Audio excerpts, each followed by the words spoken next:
Hello and welcome to the first video in a series of React videos that will be covering different pieces of React. The first thing we're going to cover is something called prop drilling, which is the unofficial term for passing data through several nested children components and trying to deliver that data to a deeply nested component. So we're just going to start there. I have this app. I will link the GitHub repository in the description, and it's just called prop drill. So we have our index.js file here, which everyone's familiar with, I hope, and it's just using the component app.js, and inside of app.js here we're returning this parent component 2 times. It's the same component, and it's just to show you how this works when you put these components side by side like this and render them separately. We're passing in the app state, which is this state here, and we're also passing in the ability to set the app state to the parent component. Then when we look at the parent component in here, we have the props that we've passed down, app state and set app state. Then we also have parent state and set parent state, and we're just using this default state, which you can see right here in the application window itself, where it says parent state. On the right it says default, which is just a string. And then as we look through here, we just have some variables.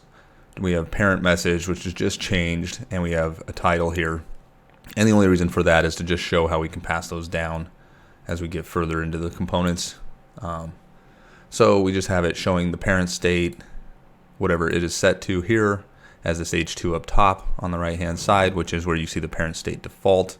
And everything's color coordinated in the app so that you can see what we're passing through in each of these states. We have a card, which is a component that's just pretty much a standalone component that we've imported here, and then we've imported the child1 component as well, which we'll move on to next. And in card we're passing in the parent state from here, we're passing in set parent state here, we're passing in the parent message, which is changed, and the title. So these are the 4 props that the card component wants. Now we get to the child1 component. We're also passing in parent state, set parent state. We're also passing down app state and set app state. So that's our first layer of drilling. Now we go to child1 here, and you can see that we're starting to get a lot of props already. We have 4 props coming in. It's not the worst in the world, but it's getting there. We have child1 state and set child1 state, also using the string of default here, and you can see those in this kind of lime green, light green color over here. We have the child1 message and title, which are hard coded in here as strings for changed, and this one to say that I'm a card inside the child1 component. We have an H2, which just shows the child1 state. We have parent state, which shows the parent state passed down here as a prop from our parent component. And then we have a card again, and this has the current state, the set state, the message, and the title passed through. And then we're calling the child2 component. So we're taking all of these props and drilling them all the way down to child2 now. And child2 is getting parent state from props, set parent state from the props that we got, app state, set app state from the props, and it's also getting this child1 state and set child1 state. And here we're at child2. So child2 will be this one, this kind of gold background and this burnt orange type color for its state. And we're importing card and grandchild for child2. We're getting 6 props now drilled down into child2. We're also getting our own state that we're creating here, which is child2 state and set child2 state, also set to a string of default. We also have the child2 message for changed and a child2 title. We're now showing inside the child2 component, we're accessing child2 state, we're accessing parent state, and we're accessing child1 state. We have a card component that we're calling inside of child2. So you notice that we're not passing this card component down from each thing or all of these states down. We're calling it independently. So That's to show you that it's kind of outside as a separate component from all of the props that we're drilling down in the tree. And we're passing in current state, and we're setting that to child2 state. Set state is set child2 state, and these are what they're called in the card component. That's why they have different names. We're passing in this message as child2 message and title, and then we're calling this grandchild component here.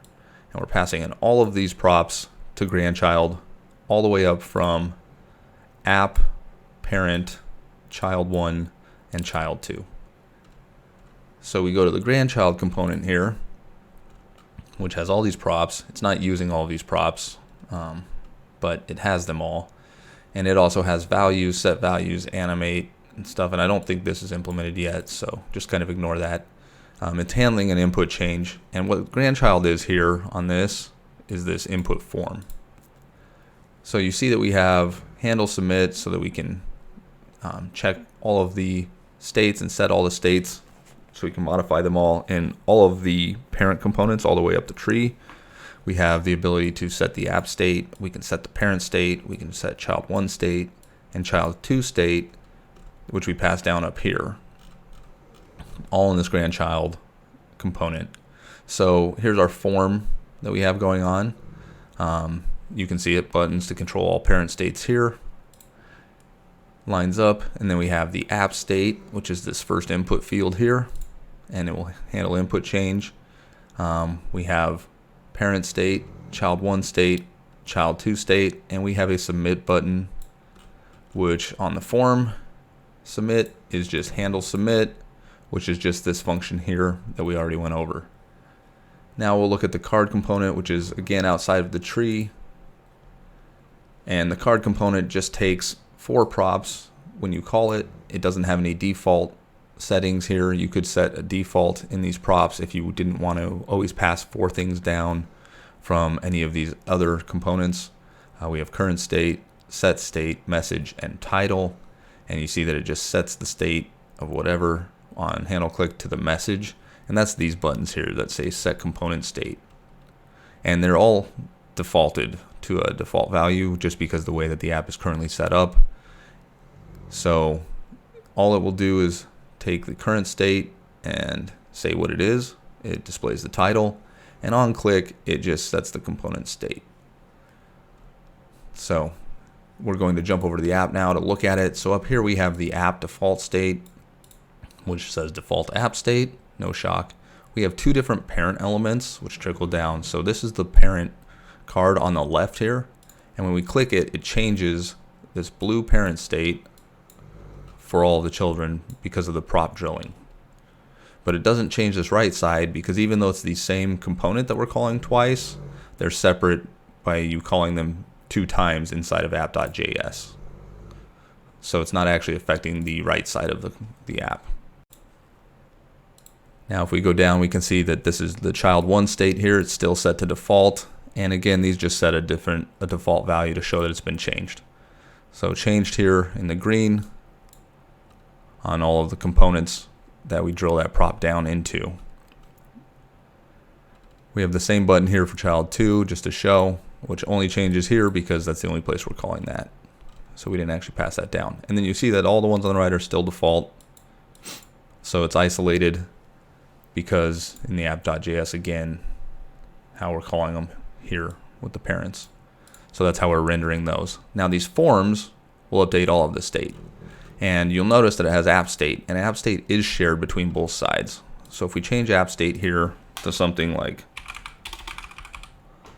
hello, and just know that I didn't put in any kind of validation. So if you pass in empty strings, they will also get passed in. So now you'll see all of these states here have been cleared to empty strings. But the app state up here is hello. If we say hello to here and pass it in, it's now hello to. So both sides can control the app state, but each side is independent after the parent component. All of the states are independent. And that's how we get to prop drilling. If you have any questions, please post them below, and I'll post the GitHub repository, and we'll build on this video for the next lesson.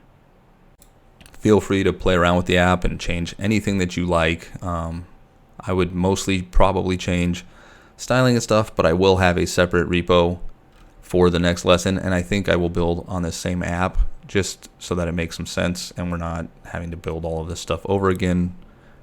So go ahead and mess around with it however you want. You can always download the new one as well.